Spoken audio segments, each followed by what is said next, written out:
Olá a todos, sejam muito bem-vindos a mais um vídeo. Primeiro, perdão pelo tempo longe, essas semanas estão muito complicadas. Final de período, vocês sabem como é, né? E a gente fica com o tempo muito corrido, porém, não podia deixar de gravar um vídeo sobre essa partida que aconteceu no torneio aberto de Isle of Man, ou Isle of Man, ok? Que é tipo Ilha do Homem, Ilha de Man, ok? Essa partida aconteceu no round número 5 desse torneio aberto, certo? Que reúne vários grandes nomes do xadrez mundial. Tá? Se você não sabe onde fica essa ilha, né? A Ilha de Man, ou Isle of Man, ela é uma dependência do Reino Unido, tá? A sua capital chama-se Douglas e ela fica no mar da Irlanda. Bem interessante, também não conhecia muito a localidade disso, mas bem interessante. A partida foi jogada entre Sergei Karjakin, jogando de brancas, certo? Ele que foi o segundo lugar do Campeonato Mundial de 2016, chegou muito perto de tirar o Carlsen, né? Chegou a levar a disputa até para os tie breaks, então segurou bem aí. Contra de negras, um jogador americano chamado Samuel Sevian. Vamos ver como a partida seguiu, porque é uma partida realmente muito interessante. Você com certeza vai se divertir muito com essa partida. Então vamos lá. Sergei Karjakin deu início à partida com o lance E4. O Samuel respondeu com E5. Temos cavalo F3, cavalo C6, bispo B5, A6, bispo A4, cavalo F6. A gente vai chegando aí nas linhas principais da Ruy Lopes, né? Seguindo a linha principal. Temos roque, bispo E7, depois de torre E1, B5, bispo B3, roque, A4, B4. A gente vai chegando em uma das linhas da famosa defesa de Morphy, né? Depois de A5. O objetivo das brancas é meio que você deixar esses peões aqui separados, né? E tentar depois atacar esse peãozinho aqui em B4, que fica de certa forma meio que fraco, se a gente tiver cuidado. Vamos lá, D6, temos D3, bispo E6, até aqui tudo padrão da teoria da Ruy Lopes.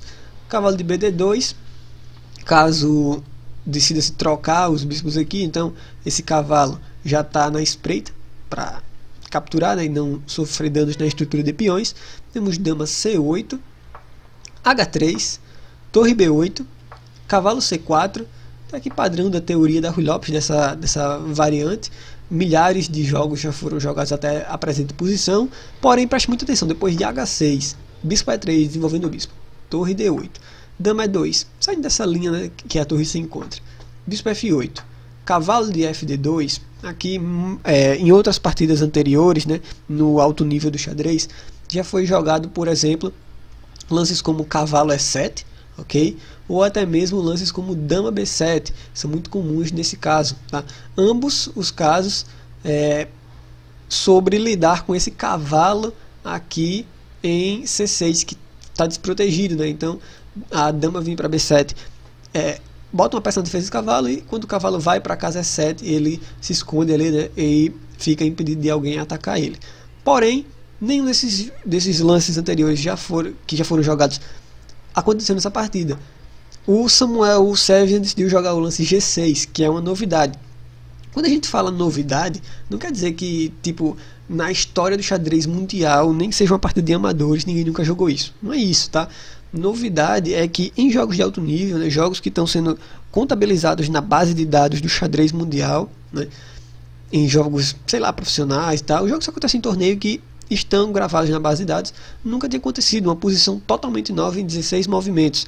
Então, muito interessante aí de ver, né, a partir dessa posição, nada de teoria, um jogo completamente novo, os jogadores entregues ao seu próprio conhecimento.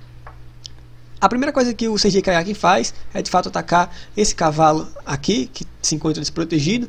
Então, dama B7 vem defendendo, dama F3, tá? Atacando agora o cavalo aqui em F6. Temos cavalo H7 saindo do ataque, dama vem para G3, né? Deixando aí complicado, né? Por exemplo, ideias de ruptura no centro, como por exemplo o avanço D5, uma vez que pode ser capturado aqui esse peãozinho no centro. Então temos bispo G7 adicionando mais um defensor a ele, F4, as brancas vão tentar abrir o jogo, né? Quem sabe usar suas torres ao longo da coluna F, peão toma F4, bispo toma F4, cavalo F6, ok, seria bem interessante, né, para as negras conseguir trazer esse cavalo aqui para H5, quando ele atacaria ao mesmo tempo tanto o bispo quanto a dama das brancas. Porém, o Karjakin retira seu cavalo dali a tempo, bispo E3, temos cavalo D7, dama vem para a casa F2, cavalo C5, e aí seguiu, bispo toma o cavalo em C6, dama toma em C6, uma troca aí de peças menores. Temos bispo D4, né, convidando para a troca de bispos de casas escuras, que de fato acontece. E aí agora tivemos o lance B3. De novo, tentando meio que se livrar, né, desse peãozinho um pouco mais fraco, assim, digamos, né, que está isolado dos seus outros companheiros. Temos o lance C3, cavalo volta para a casa D7, dama vem para E3, atacando o peãozinho lá em cima, tá? D5, aqui é um ponto crítico porque as negras não se preocupam em defender o seu peão, seja com o rei G7 ou H7, que de fato parece ser o lance correto a se fazer. Porém, elas decidem jogar o lance D5, ruptura central, atacando o cavalo, que depois de peão toma em D5, bispo toma em D5, as brancas podem tomar em H6. E aqui que tá. Você tomaria agora esse peão aqui na casa G2? O Samuel Sevian decidiu, nos seus cálculos, né, no seu pensamento, nas suas ponderações, ele decidiu jogar o lance torre E8. Ele calculou que jogaria esse lance, disposto a entregar um peão. O que é que acontece se seguir, por exemplo, o bispo toma o peão em G2? Se isso acontece, as brancas ganham um excelente jogo depois de torre E2, atacando o bispo. O bispo teria que voltar para, sei lá, uma casa como D5. Torre de A1 agora, conectando as torres, seria muito importante. Depois de bispo toma o cavalo em C4, cavalo toma em C4. As brancas têm um jogo excelente, né? Com uma posição muito boa, com um peão a mais, certo? Torres muito bem conectadas, prontas para fazer grandes estragos. Então, brancas com uma vantagem imensa. Por isso que não seguiu esse lance, seguiu o lance torre E8. E claro, aqui, mesmo assim, as negras também já começam a ficar um pouco ruins. Por quê? Olha só, depois do lance cavalo E3, né, querendo aí sair dessa troca de torres, ameaçando trocar o cavalo pelo bispo, siga o lance cavalo E5, certo? A ideia das negras, você vai perceber que é o seguinte: a ideia das negras é meio que entregar uma peça por alguns peões, certo? E elas querem fazer isso capturando peões como esse daqui, por exemplo. Olha só, é algo muito parecido como jogar cavalo C5, mas cavalo C5, você vai ver que na partida seguiu com cavalo E5. Jogar com cavalo C5 talvez seria melhor, tá? Depois de C4, por exemplo, atacando o bispo meio que vai para onde, né? Tem que meio praticamente forçado a tomar aqui, e depois que cavalo toma, por exemplo, cavalo toma D3 com contra-jogo, né? Você vai atrás de outros peõezinhos aqui, né, atacando essa torre. Então, de fato bem interessante a posição que vai surgindo. Porém, é uma posição que as negras tentam colocar uma certa pressão, certo? Mas vamos lá, se o cavalo é 5, com a mesma ideia, tá? E aqui seguiu C4, atacando o bispo, que de fato se entrega lá em G2, como na variante anterior. Interessante, mais interessante ainda do que o lance C4, né, que praticamente força esse bispo aqui a se entregar.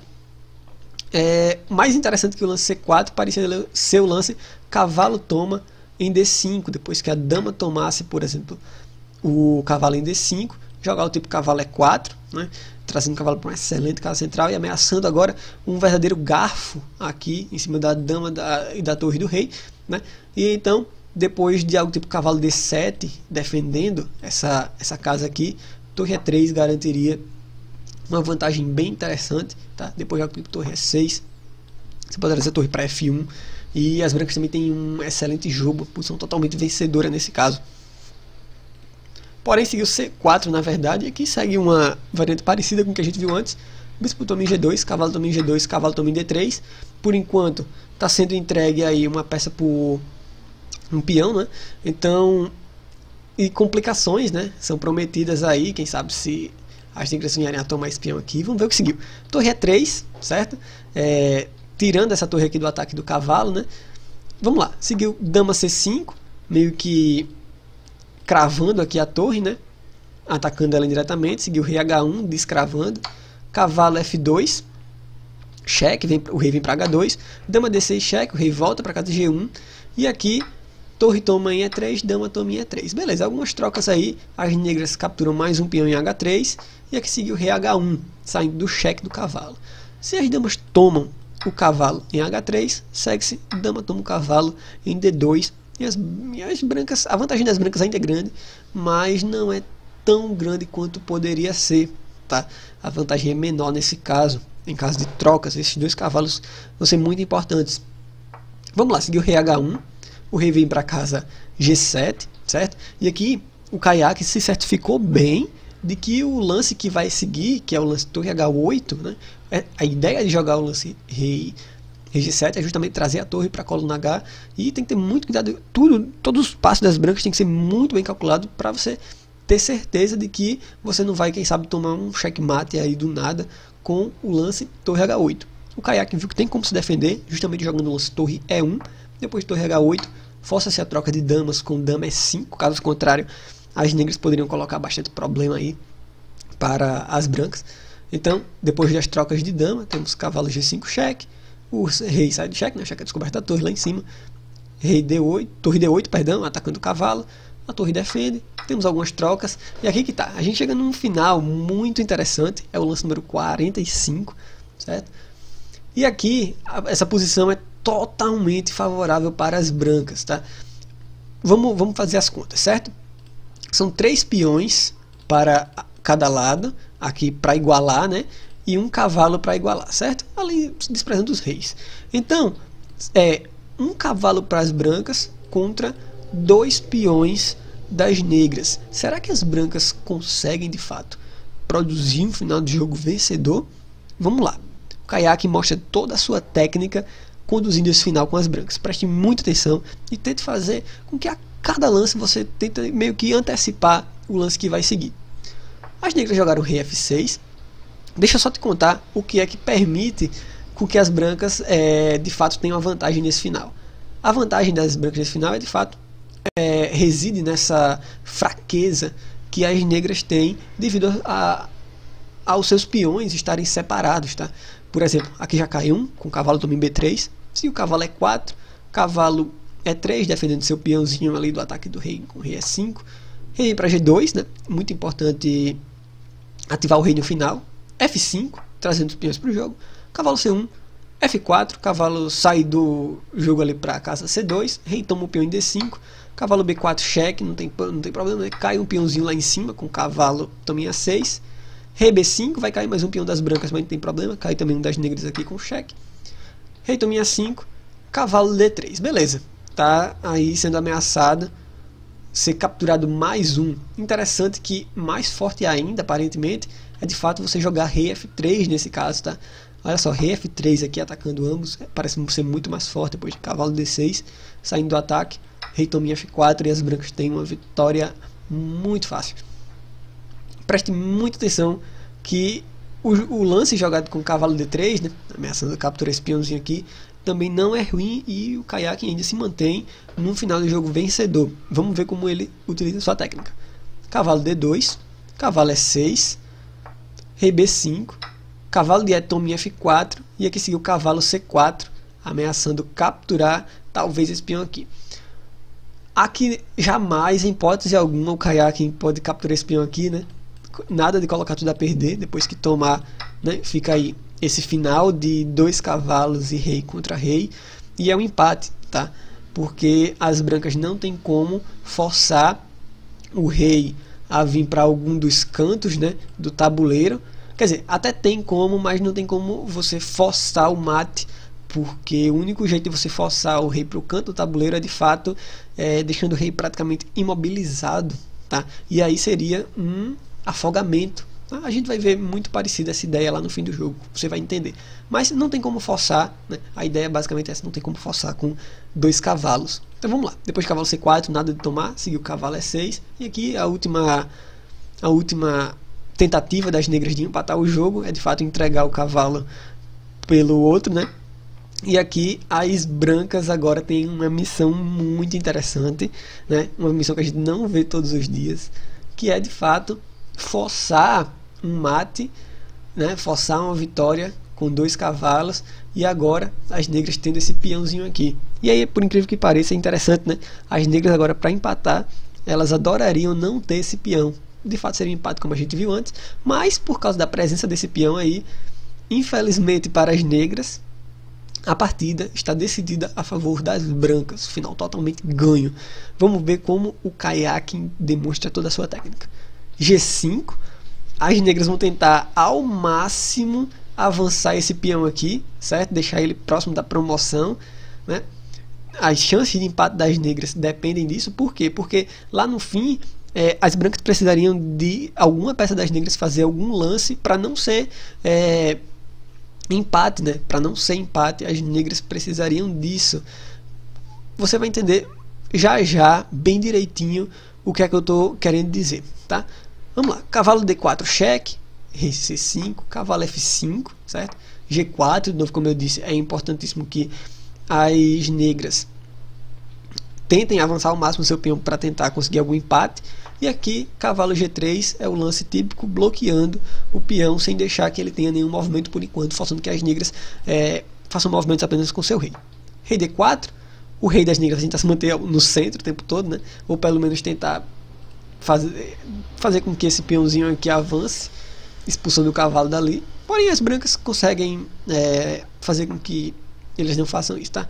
Rei C3, cavalo D1 cheque, o rei vem para D3, rei E1, é muito interessante agora a barreira com que o rei das brancas e o cavalo, né, vão fazendo e vão forçando o rei negro aí cada vez mais para o canto do tabuleiro. Depois de rei C4, seguir o rei D2, rei D4, cavalo C3, rei C4, cavalo de CE2, rei D5, rei C3, rei C5, cavalo F4, rei C6, rei C4, rei D6, cavalo D3. Perceba como ele vai pegando casas importantes, né, que o rei não pode, por exemplo, vir para cá e não consegue fugir.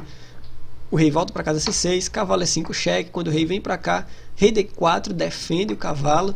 E agora é muito importante que esse cavalo esteja aqui para de fato o rei não fugir para cá, tá? Se o rei fugir lá para cima, beleza, aí você leva o seu rei para a casa C5, caso o rei vá lá para cima, mas o cavalo vai protegendo aí a casa C6 e não deixa ele fugir para o lado. Rei E6, o cavalo vem para C4, muito interessante. Agora o cavalo não deixa o rei vir para cá. O rei vem para casa F6, cavalo E3, né? E aí depois de rei E6, cavalo de F5, agora cavalos estão conectados. Rei D7, rei D5, rei C7, cavalo D4, muito interessante esse lance. O rei vem para casa D7, cavalo E6, de novo, aquela mesma configuração, né? Isso aqui é um padrão mais ou menos que vai seguindo, né? Mesma configuração, não deixa o rei vir para cá. E cada vez mais o rei vai indo para o canto do tabuleiro, no nosso caso o canto direito. Depois de cavalo C5, de novo, mesma ideia, quando o rei vem para cá, né, o cavalo agora bloqueia essa casa do lado e o rei não vai podendo escapar. Rei F7, rei D6, agora o rei não pode vir para cá, né, voltar para essa casa, então é forçado a vir para F6, cavalo de C4, cheque. Perceba que cavalos, ops, não esse daqui guarda aqui, esse daqui guarda aqui, então o rei não pode descer. Rei F7, rei D7, o rei vai subindo. Depois de cavalo D6, rei G7, rei E6, rei G6, cavalo de D4, rei G7, rei E7, rei G8, rei F6, muito interessante. Depois de rei H7, cavalo F5. E aqui é o ponto importante, o cavalo deixa de proteger essa casa aqui, né? Deixa de bloquear e permite que o peão comece a avançar agora, tá? Então, olha só, aqui é muito importante de você perceber agora algumas coisas. Eu vou fazer um lance que não é da partida, tá? O lance que seguiu na partida foi rei G8, mas eu quero te mostrar o que acontece em caso de G3. O que é que acontece em caso de G3? Se segue G3, rei F7 é o lance correto a seguir nesse caso. Por quê? Porque agora, né, tá vindo aí muito em breve esse lance aqui do cavalo, tá? Forçando o rei lá para cima. Então, mesmo que as negras joguem G2, você pode escolher aqui, né, na verdade, cavalo G5 cheque é o único lance que vence nesse caso. Depois de rei H8, é muito interessante, né? Cavalo H4 é o lance correto e não importa a promoção que você fizer. E quando eu falei de precisar desse peão para vencer, é justamente isso, né? Porque aqui agora, se não tivesse esse peão, né, se esse peão saísse daqui, o rei estaria afogado. Mas, como existe esse movimento de peão e ele pode promover para o que ele quiser, por exemplo, dama, cavalo G6 é mate, então a ideia é essa, né? Dar o mate desse jeito. Depois de rei G8, que foi o que seguiu, você precisa ter cuidado para o rei não escapar, então rei E7, G3 avançando o peão, mas transpõe ao que seguiu na partida, cavalo F6, cheque. A única casa que o rei tem é de fato rei H8, e aí agora as brancas fazem um lance e as negras abandonam a partida. Consegue adivinhar? Ou calcular, né? A única forma de seguir um mate em 3 lances é de fato rei F8, tá? E aqui já era praticamente, né? O rei não tem movimentos, então só G2. E aqui agora tanto faz o que você seguir, tá? Você pode jogar qualquer coisa, como por exemplo cavalo D6, né? Ups, não, esse cavalo eu tô muito cansado. Ou qualquer coisa entre cavalo D6 ou por exemplo cavalo H6, tá? Uma dessas duas, porque o ideal é você alcançar essa casa aqui, a casinha azul, a casa F7. Então qualquer um dos dois lances que você jogar, você vai dar mate no próximo lance, tá? O único lance das negras é de fato ups, já é o lance das brancas? Já é o lance das brancas, então vamos escolher, sei lá, cavalo D6, por exemplo. As brancas promovem e você dá o mate no próximo lance. Então, muito interessante. Uma técnica formidável por parte do Sergei Kaiakin, mostrando aí toda a sua qualidade, né? E a força que um grande mestre possui, inclusive em finais básicos, né? Você pensar, não vou fazer esse negócio de curso de finais, não vou estudar finais não, porque isso aí é papo pra boi dormir, né? Isso aí não existe não. Não existe? Será? Uma partida foi brilhantemente decidida em um final, não vou dizer básico, porque realmente é uma coisa muito complicada de se jogar, mas com muito treino, com devido treino, fica uma coisa natural, né? Para eles, para os grandes mestres é uma coisa natural, então com devido treino recompensa um dia, né? Você vencer uma partida dessa forma, inclusive fica marcado, né? Acredito que é uma experiência muito interessante. Bem, é isso. Muito obrigado por assistir esse vídeo. Forte abraço e provavelmente eu fique longe daqui mais uns dias, beleza? Mas infelizmente a gente tem que fazer alguns sacrifícios às vezes. Mas eu vou voltar com tudo para o Mundial, tá? Vou estar de férias, então todos os dias a gente vai estar aqui, todas as partidas do Mundial cobertas, tudo sobre o Mundial aqui no nosso canal. Forte abraço e a gente vê muito em breve, prometo. Valeu!